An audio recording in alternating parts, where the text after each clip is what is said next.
পটুয়াখালীর গলাচিপা উপজেলার রতনদীর তালতলী ইউনিয়নের উলানিয়া বাজার সংলগ্ন আবাসন এলাকায় ট্রলার দুর্ঘটনায় মিরাজ নামের একজন ঘটনাস্থলেই মৃত্যুবরণ করেন। বিস্তারিত দেখুন সুমন খানের প্রতিবেদনে। সরেজমিনে গিয়ে জানা যায়, মৃত ব্যক্তির বাড়ি একই ইউনিয়নের ৩ নম্বর ওয়ার্ডের নিম হাওলা এলাকার জাফর হাওলাদারের ছেলে। ঘটনাটি ঘটে দুপুর ২টার দিকে। এছাড়াও একই এলাকার আলম শিকদারের ছেলে হাসান শিকদার নামের আরও একজন ঘটনাস্থলে গুরুতর আহত হয়। স্থানীয় সূত্রে আরও জানা যায়, এরা দুজনেই ট্রলার যোগে বহুদিন যাবৎ বিভিন্ন চর থেকে মাছ ক্রয় করে উলানিয়া সহ ১০ মিনা বাজারের মাছের আড়তদারের কাছে গিয়ে মাছ বিক্রি করতেন। দেখা মাত্র হাসান শিকদার অসুস্থ হয়ে পড়েন। পরে আবাসনের স্থানীয় লোকজন উদ্ধার করে গলাচিপা হাসপাতালে নিয়ে যায়। ঘটনাস্থলে শত শত উৎসুক জনতা এক নজর দেখার জন্য ভিড় করেন। গলাচিপা থানা পুলিশ সংবাদ পেয়ে ঘটনাস্থলে এসে মৃতের লাশ উদ্ধার করেন।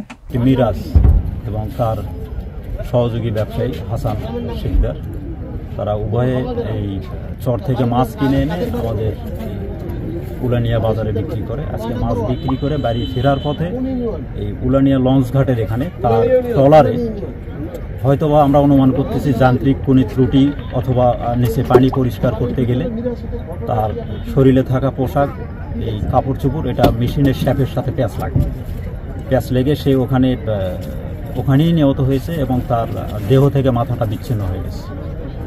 পাশাপাশি ওপরে এটা প্রথম দেখে তার সহযোগী ব্যবসায়ী হাসান, সেও তাকে এই অবস্থা দেখেই সে অজ্ঞান হয়ে যায়।